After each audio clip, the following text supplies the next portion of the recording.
Hello and welcome to Social Media Weekly episode 1st December 2021. Social Media Weekly is brought to you by Virtual Palace Marketing, rehumanizing your marketing experience. My name is Sean. And my name is Jay. It's 1st of December, the final month of the year, in the 2 years that we almost just lost to COVID because nothing ever happened. I mean, now, right now with the new variant that's coming up, man, everybody is scared. And, people Omicron. That's Apparently it's less severe than the others. A lot of people that carry it are asymptomatic. Okay. But we don't know. This is just what they're saying. In any case, stay safe, everyone. Everybody is getting tested positive left, right, and center. Get vaccinated. If you haven't gotten vaccinated, go get vaccinated. Go get vaccinated. If you have gotten vaccinated, just keep getting tested all the time. Anyway, this week's advertisement is sponsored by Virtual Palace Marketing. Get unlimited results for social media, banners, buntings, and logo designs for as low as $350 a month today. Subscription comes with a dedicated accounts manager and designer. Terms and conditions apply. Drop us an email at admin, ADMIN, at virtualpalace.com for a free discovery session. Onward to this week's news. Snapchat launches holiday shopping AR experience.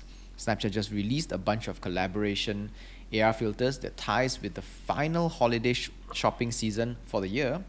Participating brands include Amazon, Hollister, Under Armour, and Walmart, where they have their own virtual store environment where Snapchatters can browse products and holiday deals in an AR space. I tried it out and it's quite amazing. It's like you turn it on, and then you can use your phone to actually browse around this.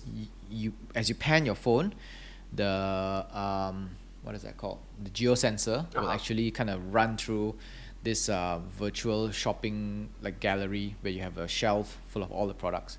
You click on the products, you get to see the details of the products. Then there's a shop button. You press the shop button, and it goes to the shop. You can actually purchase the product itself.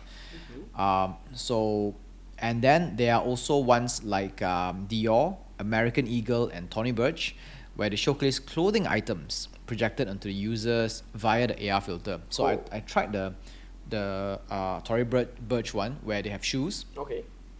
And then you point to your legs, and then it actually projects the shoe onto your legs. So it makes you feel like you're wearing the shoe. Yes. So they have different designs and they have different colors and everything as well. So it's quite interesting. That's something else. Yeah. So then then you take a video of it. Then you can just give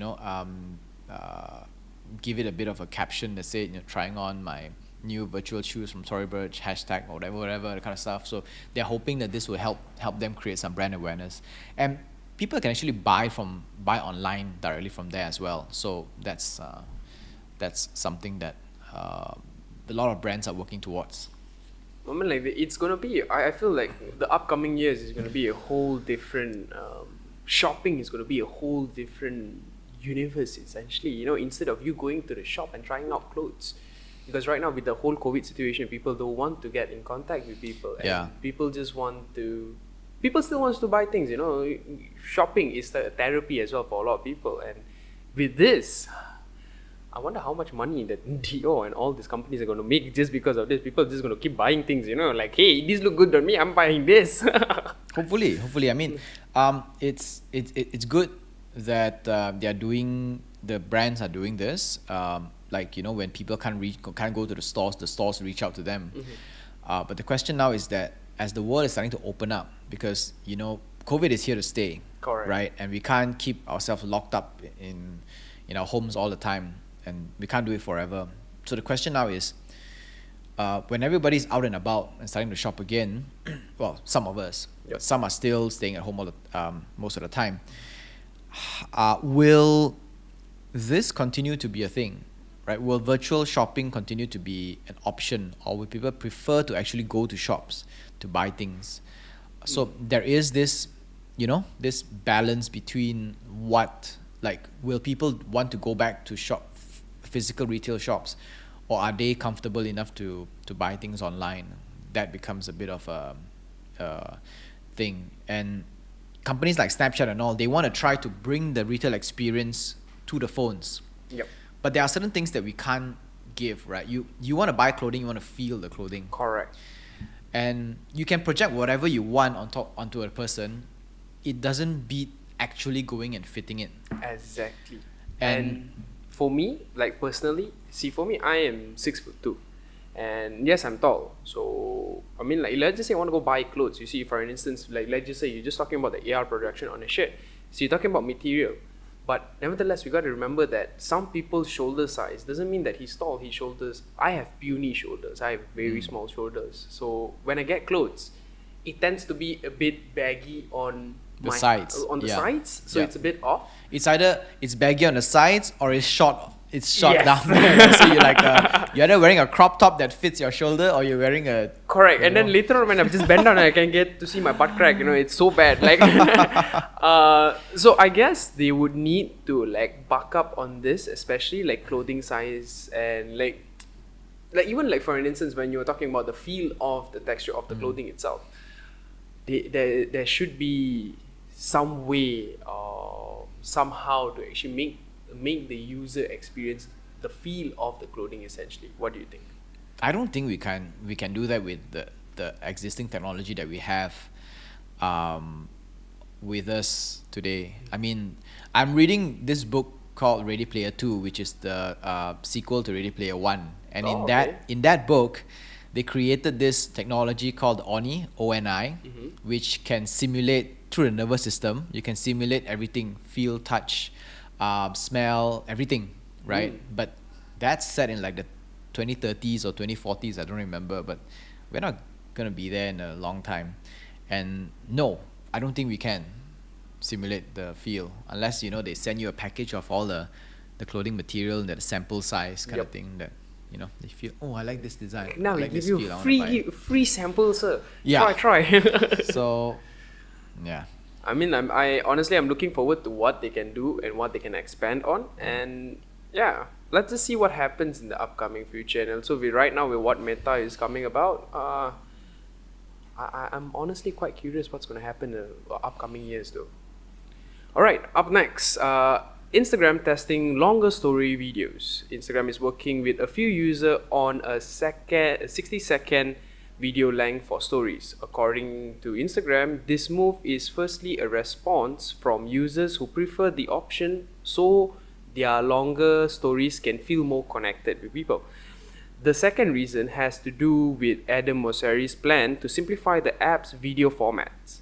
A couple of months ago, they merged IGTV into the app's greater video format. This also feels like a move to merge stories with reels. I wouldn't be surprised in the upcoming future they might be doing this. In addition to that, the app will also be switching to more video focused approach, which they think will help attract young users. Meta needs to get the young users to get on board with its app, or else all the metaverse building would be in vain. So what do you think about this longer stories?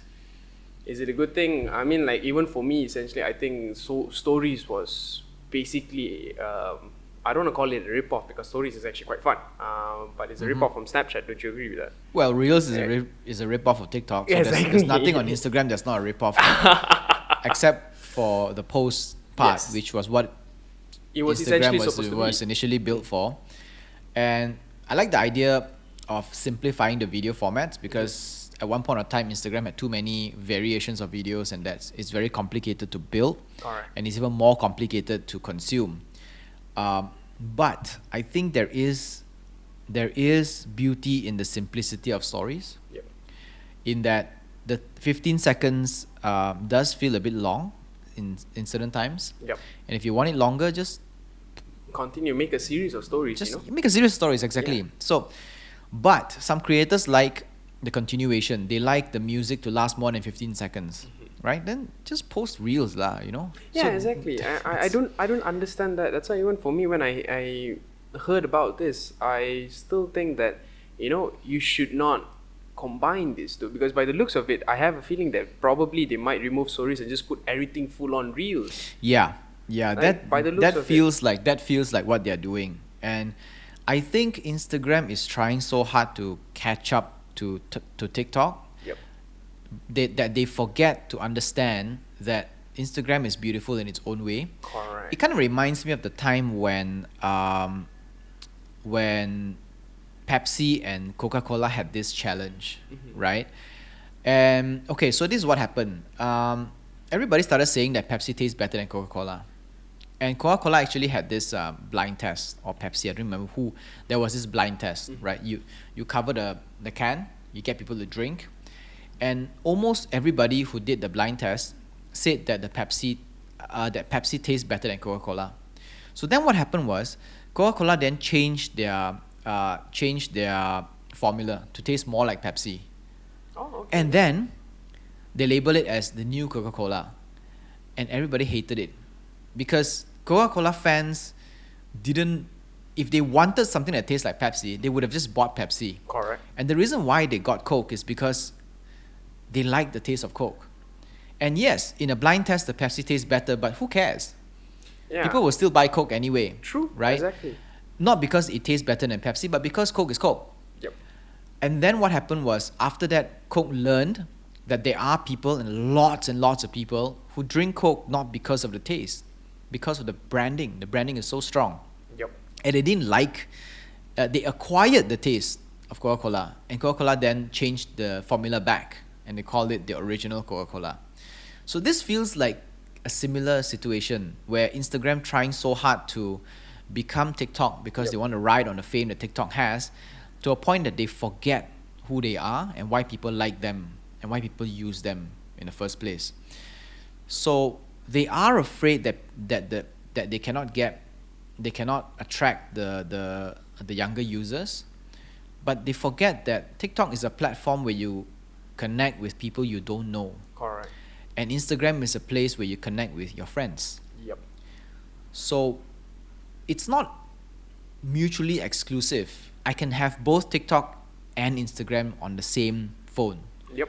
I can have multiple accounts and I can use them the same way, right? But it's just that if I want to engage with people who are content creators who I don't know, I go to TikTok. Yep. But if I want to engage with my friends, chat with them, I want to find out what they've been doing, how's things going and everything, I go to Instagram. Yep. I feel that Instagram has that's the sweet spot of Instagram whereby it's easier for you to connect with people compared to TikTok. Don't you agree with that? Yes, you can connect with your friends on Instagram, but most of the people who you watch videos from, who are creators of TikTok, you never ever chat with them, because these guys are just, it's like YouTube. You go to YouTube to watch content from people you don't know. Some of them are subject matter experts, right? But then you go to Facebook and you go to Instagram to connect with friends. So there is it's a different group of people that we're looking at, right? And Instagram doesn't need to try so hard to beat TikTok. Exactly. I don't get it. Why are they trying so hard? I mean, like, bro, you have your own niche. That's how TikTok pioneer about, and like right now with Instagram trying to copy everything, like, bro, stick to your roots lah. I mean, like, we all like what you do at the moment, but sometimes combining too many things, it's a bit too much on the app itself. I think right now, instead of working on this, I think they should work on their bugs first. Don't you agree with that? Yeah, exactly. So focus on the main problem, bro. And I do agree that Meta needs to get young users on board with its apps, because once Meta launches, they need the young people to get on board with it. And I don't think they have to be afraid, because if they are the only platform that serves the best AR and VR environment and creates a world that is open source for everybody to get in at no cost, I don't think people will not come in. People will come in, unless, of course, if Google comes up with a similar one equally as good, or Microsoft comes up with one that's equally as good. But they need to understand why people are not using Meta or are not using Facebook, or try not to attach the Oculus account with the Facebook account. It's not because the products are not good. The products are very good. But it's because they don't trust Facebook with their private data. Correct. So it's not about whether you are creating good content or you're creating good platform or not. It's about trust. So like you said, right? If they were to focus on being what they're good at, and also focus on giving the users what they want, privacy, not privacy lip service type of privacy, It's like real privacy protection. No more scandals, No more leaked information that, you know, they are using our data for all kinds of purpose. Give a promise, a very honest promise, and then people will come back. It's a very simple thing. They try to skirt all around because they do not want to face the fact, which is privacy. They keep wanting to use our data and make money of it. They know that is where the money is, and they refuse to put that aside. That is why people are not going back to Facebook.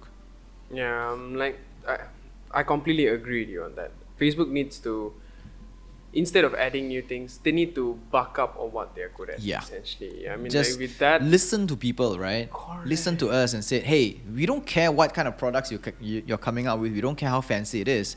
Our concern is with our private data. That's it. yes, You know, sort that out and people will come back. It's a very simple thing. Correct. Be human with your business. true. Next up, Twitter CEO steps down. 2 days ago, on November the 29th, Twitter CEO, co-founder and CEO Jack Dorsey announced that he has resigned from the position. This is very uncalled for because he's been trying very hard to stay in the position despite a lot of setbacks. He was replaced immediately by CTO Parag Agrawal. I think I'm saying it right. Parag hopefully. Agrawal, correct. Dorsey has fought many internal and external pressures in order to maintain his post. Early last year, an investment firm called Elliott Management Corp acquired over $1 billion in Twitter shares in a move to gain enough power to remove Dorsey, and Dorsey did not budge. The firm claimed that Dorsey failed to capitalize on the potential of the app, and all of a sudden he says that he's going to step down. So I guess the pressure worked, right? Yeah. The internal pressure from these stakeholders and also what is this called? Non-profit organizations all over as well has finally pressured him to leave. Departing from his role in Twitter will allow him to focus on managing his other company, a payment provider called Square, which is very big in the US but not here. He also has an interest in moving to Africa to establish a crypto-led payment infrastructure that could help democratize payments and financial options in underserved communities. So Africa is a kind of place where there are still a lot of people who are unbanked, meaning they are unable to open a bank account because they don't have enough money, right? And maybe no credit standing, or maybe like in order to open a bank account, you need to have a house address under your name, those kind of stuff, which you don't have, then you can't do it. So Dorsey wanted to go in there and use crypto, preferably Bitcoin, to help them democratize this thing, help people be able to bank their money somewhere, help them be able to save money, make money through interest, or, you know, secure their payments and everything like that. And yeah, these are two good things to work on. So I guess he's not actually losing much by leaving Twitter. Yeah, but still at the same time, I still kind of feel bad for him. Like, he was indirectly pressured to actually leave the whole place. I mean, like, usually this kind of stuff, I would always suggest that, you know, you leave it with a good heart, and instead of being pressured from, you know, external forces here and there. When I say external forces, like elite management and stuff like that. So low-key kind of a bit sad, but I guess by the looks of it, it seems that he has already a backup plan what he wants to do in the future to actually help out. Yeah. And really looking forward to what he's going to provide in Africa as well. Yep. You know? Well, maybe one of the reasons why he wasn't able to push on Twitter that well is because he's too spread out. He got so many things he wants to do, right? Or also maybe that he always see Twitter as a platform, like a non-profit platform rather than a profit-generating business. So now that he's gone, Twitter will become something else. Yeah, I'm a bit worried about that. But let's just see. Let's just see what happens. TikTok tests business accounts registration. In the continual efforts to push for e-commerce on the platform, TikTok's new test allows users to register their business accounts. Doing this will publish the business category on their profile page, much like Instagram, and also will allow these accounts access to upcoming features. By the looks of it, like, TikTok is like copying Instagram right now. By the looks of it, Well, you copy me, I copy you back. Karma, bro. The in-stream shopping has been a successful feature in the Chinese app Douyin, which they hope they can bring, which they hope can be brought to TikTok as well. What do you think about this? I think it's good. I think it's brilliant move. So the key thing now is that if you register your business account, you will get this category down there. Let's say, for example, your name, your profile, and everything, and then you have the category like marketing and Like all those kind of shops, like like how exactly retail, those kinds of stuff. So it helps kind of prove that you are a business and you are doing something. TikTok is working very hard to monetize its app right now. It was created by users. It was made popular by users. Now they need to bring the business element into it, and they're very careful because they want to do it in such a way that they don't want people to leave because all these ads and business accounts are starting to like really sell stuff and destroy the ecosystem that TikTok is in, the beauty of the platform right now. All right. And so what they want to do is they want to push e-commerce into the platform. Like you want to have in-stream shopping, like live streaming shopping or whatever, or they want to shoot like little videos of products that is just like 15-second kind of stuff, TikTok style. Sell a product, promote a product, push a button, then they can actually go and buy the stuff. So that's what they want to do. And having a business account is the beginning of everything, right? Yep, correct. And looking forward, because the thing is, I think a lot of, for me personally in TikTok, I've seen a lot of those individuals whereby they do reviews on products and they get very good engagement on it. So I'm surprised that they're jumping on board with it right now. I mean, like you could have done it quite sooner, but let's just see what happens. So yeah, I mean, it's a good approach. Yeah. So recently, I don't know if this guy's been doing it for a long time, but recently I've been seeing this. Do you know that there's a shooting gallery, like gun shooting gallery in Subang? Yes, correct. It's a shooting training center. So I've known this for like 20 over years, right? But I never actually approached it and checked out how much it would cost to actually be a member and go shoot or practice or learn it or something like that, right? Then this guy just happens to pop into my TikTok feed, and he started introducing this sport. Okay. And he's saying that this is how much it costs to get an annual membership, which is about 1,000 ringgit a year, and then how much to rent a shotgun, what kind of guns they have, what kind of pellets they have, and what kind of trainings they provide. And immediately I thought, okay, this guy is clearly from that center, and he wants to sell a membership. He wants people to come in and learn how to shoot or take up the sport. But I don't feel like taken back by it. I mean, you know that this guy is a business trying to sell his product or service, but I'm not saying like ew kind of stuff, because the way he did it is a very, very native to TikTok fashion. Okay. He's not it doesn't feel like an advertisement. It feels like, hey, let me just tell you that there is this spot here in Malaysia, and you have one in Subang, and there are a few other places as well, and you can do this is how much it costs, drop by. Okay. So there are businesses who are in TikTok, and they are doing very well if they know how to create content that is specific to the TikTok style. Yes, there is a TikTok style. Yep. Yeah. I mean, like that's actually something good. Like even for me, my personal experience, like some certain things that I see on TikTok, like for instance, wakeboarding and stuff like that. I like when I look at it, like, damn, that is fun. That is actually that's something that I want to try. That's something that I want to experience, and I feel that a lot of companies nowadays should actually try to move into that, because every individual, what we want to do in life is we want to have experience. We want to feel what it feels like. And showing them this, I mean, don't be surprised. You might spark some interest in someone and like say like, hey, you know what? I want to try this sport instead. Yeah. Yeah. I feel it's something new and something creative. I feel. Yeah. Personally. Yeah, that's good.